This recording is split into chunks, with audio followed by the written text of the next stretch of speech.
सुबह होने तक आसिम ने जो ही गाड़ी पक्की सड़क से कच्चे में उतार कर चलाना शुरू की, गाड़ी ज़मीन से उठने वाले गर्दो गुबार से आलूदा होने लगी। सफ़र काफ़ी लंबा था।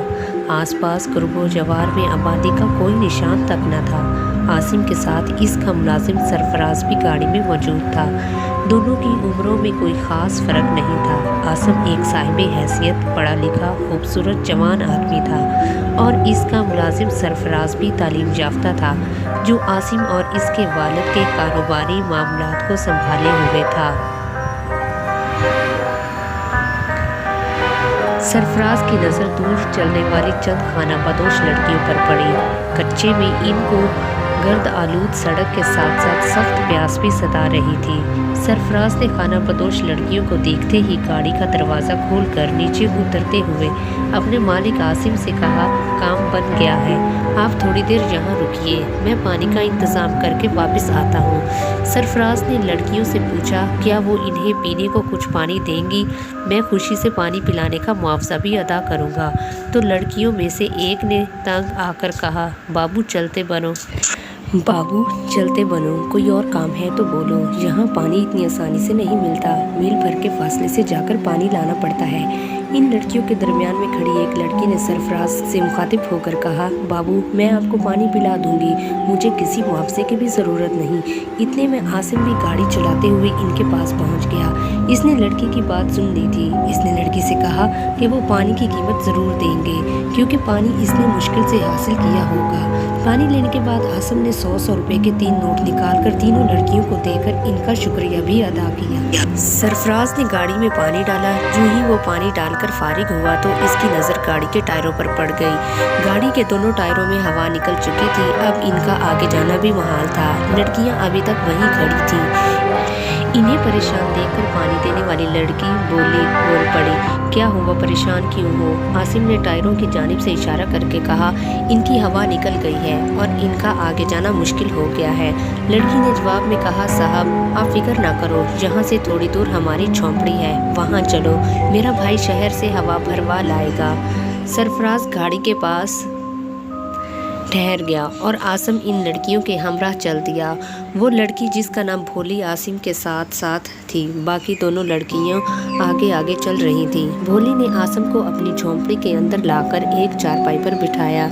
आसिम जूता उतारने को झुका ही था कि सामने की झोंपड़ी के साथ एक बूढ़ा आदमी नजर आया, जो एक लड़की को पीट रहा था। लड़की ज़ोर ज़ोर से चिल्ला रही थी। आसिम ये सब बर्दाश्त न कर सका और वो लड़की को बचाने के लिए उठकर बाहर जाने लगा, तो भोली ने इसे रोक दिया।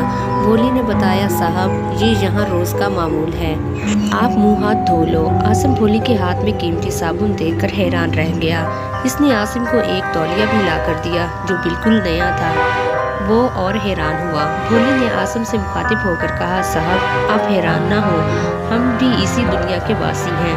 आसिम ने भोली से पूछा कि वो बूढ़ा इस लड़की को क्यों मार रहा था। जवाब में भोली ने बताया कि वो बूढ़ा इस लड़की का खामंद है, वो लड़की को लाखों में खरीद कर लाया था। लड़की रोज़ कमाकर पैसा शौहर को लाकर देती है। जिस दिन वो 1500 से कम पैसे लाकर देती है तो इस दिन ऐसा ही होता है।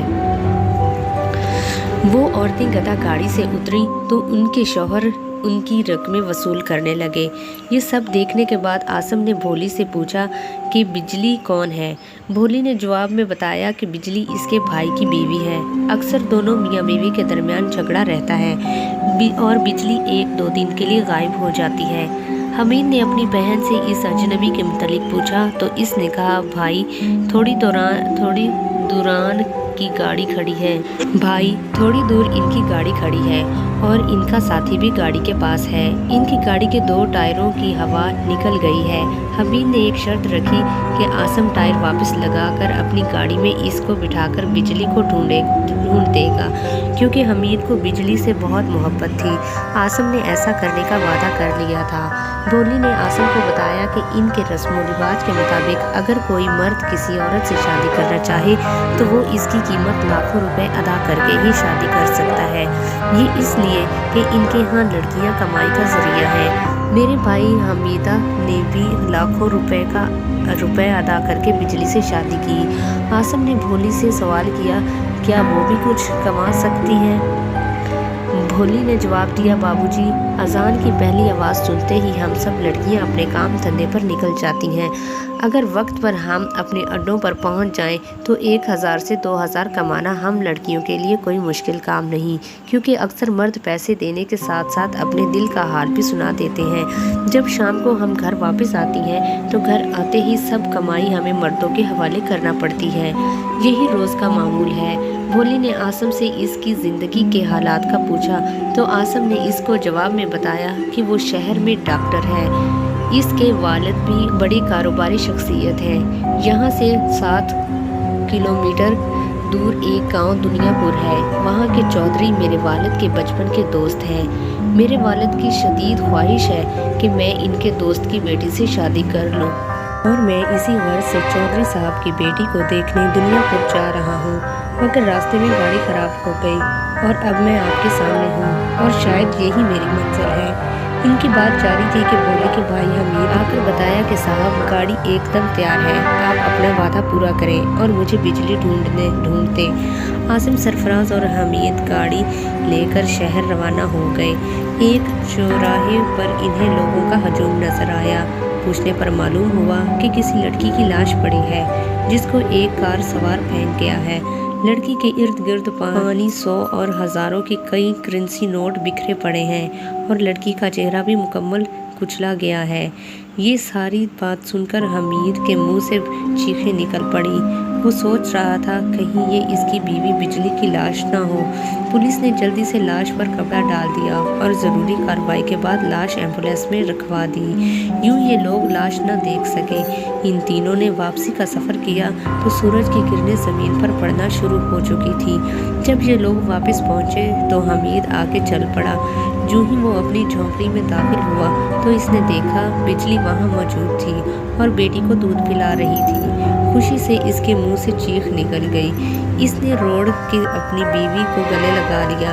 वो इसको जिंदा सलामत देखकर बहुत खुश हो रहा था। बिजली ने एक जख्मी बच्ची को बचाने के लिए खून का अतिया दिया था। वापस घर पहुंची तो अपनी लाडली को देखकर इसके अंदर एक ख्याल ने जन्म लिया कि शहर के लोग अपने बेटों और बेटियों को पढ़ाते हैं, मैं भी अपनी बेटी को पढ़ाऊंगी और इसको कौम की बेटी के रूप में ढालूंगी ताकि ये पढ़ लिख कर मुल्क और कौम की खिदमत करे। वो सब बिजली के ख्यालात और बातें सुनकर हैरान हो रहे थे। सरफराज और आसिम भी हैरान थे कि एक खाना बदोश लड़की इतना बड़ा जज्बा रखती है। आसिम ने फैसला कर लिया कि वो खाना बदोश लड़की भोली से शादी करेगा, चाहे जितना पैसा खर्च करना पड़े, और दुनियापुर के चौधरी की बेटी से सरफराज की शादी करवाएगा। और यूं आसिम के इस फैसले से माशरे में एक नए उजाले की किरणों के फूटने की उम्मीद नजर आ रही थी।